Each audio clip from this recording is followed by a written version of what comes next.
آپ نے کبھی سنا ہے کہ ایک پل اربوں ڈالر کی بچت کا ذریعہ بھی بن سکتا ہے؟ جی ہاں، دنیا میں ایسا پل بھی ہے جس نے اربوں ڈالر کی بچت کی ہے اور آنے والے برسوں میں مزید بچت کا سبب بنے گا۔ یہ پل بچت کا ذریعہ کیسے بنا، آج آپ کو اس ویڈیو میں بتائیں گے۔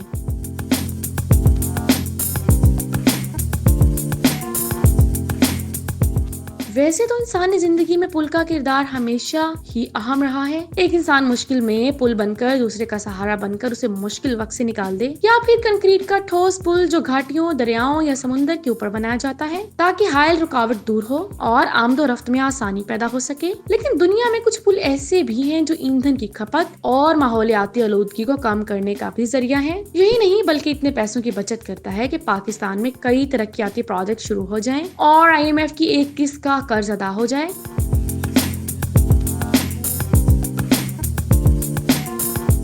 یورپ اور ایشیا کو ملانے والا پل بحر باسفورس پر تعمیر کیا گیا ہے، جس کا شمار چوڑائی کے اعتبار سے دنیا کے بڑے پلوں میں ہوتا ہے۔ یہ چوڑائی کے علاوہ دنیا کا سب سے بڑا معلق پل سمجھا جاتا ہے، جس پر ریل سسٹم کی سہولت بھی موجود ہے۔ ایشیا کو یورپ سے ملانے والے پل نے 85.6 ملین ڈالر کی بچت کی۔ یہ پل کس ملک میں ہے، اس نے کس ملک کو کتنا فائدہ پہنچایا، اس پر بات کریں گے۔ ایشیا کو یورپ سے ملانے والے پل نے نہ صرف مسافت کو کم کیا بلکہ لوگوں کے درمیان روابط کا ذریعہ بھی بنا۔ پل ترکیہ کو اگلی دہائی تک 4.15 بلین ڈالر کی بھی بچت کرے گا۔ دو بڑے اعظموں میں پھیلے ہوئے ناقابل یقین کینکال برج کو عبور کرنے میں چند منٹ لگتے ہیں اور اس نے سفر کے دورانیے کو ناقابل یقین 93% کمی کی ہے۔ ترک حکام کے ذہن میں اس وقت کیا چل رہا تھا جب انہوں نے 2023 میٹر طویل پل کی تعمیر کا فیصلہ کیا؟ 2023 میٹر 10 کلومیٹر کا فاصلہ بنتا ہے۔ کیلیبولو اور لپسکی کے درمیان واقع تعمیر ہونے والا پل یورپی حصے اور ایشیائی علاقے سے جوڑتا ہے۔ یہ شمال مغربی ترکیہ سے آپ نایا ڈارڈانیلز کے پار پھیلا ہوا ہے۔ یہ پانی کا ایک راستہ ہے جو بحر ایجین اور سمندر مارمارا کو ملاتا ہے۔ اس کا مطلب یہ ہے کہ یہ دو بڑے اعظموں کو جوڑتا ہے جو میلوں کی مسافت کو کم کر دیتا ہے۔ پل کی تعمیر مارچ 2017 میں شروع ہوئی اور اسے 5 برس بعد آمد و رفت کے لیے کھول دیا گیا۔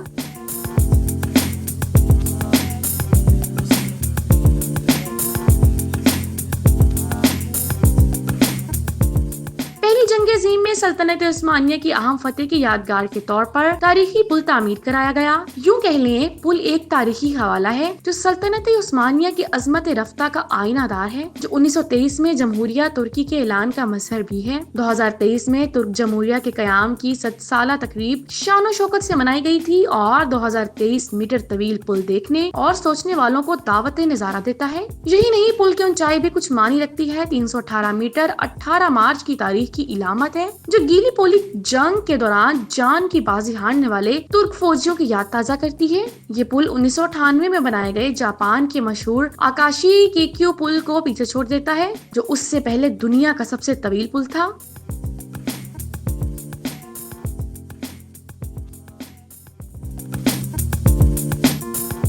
ایشیا اور یورپ کو ملانے والے پل کی تعمیر پر خطیر رقم خرچ ہوئی، جس کی لاگت 2.7 بلین ڈالر ہے۔ تاہم یہ پل مالی اور ماحولیاتی اعتبار سے مفید ہے۔ غیر ملکی خبر رساں ایجنسی AP کے مطابق ترکیہ کے صدر رجب طیب اردوان نے کہا، ایندھن کی کھپت اور کاربن کے اخراج میں کمی کی بدولت ملک کو ہر سال 415 ملین یورو کی بچت ہوگی، یعنی پل 428 ملین ڈالر بچانے کا مؤثر ذریعہ بنے گا۔ اس کا مطلب یہ ہے کہ چانکلے پل کے کھلنے سے تقریباً 3 سالوں میں صدر رجب طیب اردوان کے اعداد و شمار کے مطابق ترکیہ کو پہلے ہی 856 ملین ڈالر کی بچت ہو چکی ہے۔ اگلی دہائی تک اس سے بڑے 4.15 بلین ڈالر کی بچت ہوگی۔ جنوبی کوریا کے وزیر اعظم نے پل کی افتتاحی تقریب کے وقت کہا کہ پل تصادم اور تنازعات کو ختم کر دے گا۔ مشرق اور مغرب کے درمیان وہ سنگ میل ثابت ہوگا جس سے امن اور خوشحالی کے نئے دور کا آغاز ہوگا۔ اب سوال یہ پیدا ہوتا ہے کہ دنیا کے دیگر اہم مقامات پر پل کیوں تعمیر نہیں ہوئے؟ مثال کے طور پر 4000 میل طول ایمیزون دریا پر پل کیوں نہیں ہے؟ سوئس فیڈرل انسٹی ٹیوٹ آف ٹیکنالوجی نے غیر ملکی ویب سائٹ سے بات چیت کرتے ہوئے کہا کہ ایمیزون پر پل کی ضرورت نہیں ہے۔ اس کے علاوہ دنیا کے دیگر پلوں کی بھی بات کریں تو دنیا کا طویل ترین پل چین کا دانیانگ کنشان گرینڈ برج ہے۔ پل کی لمبائی 164 کلومیٹر ہے، جس کی تعمیر پر $8.5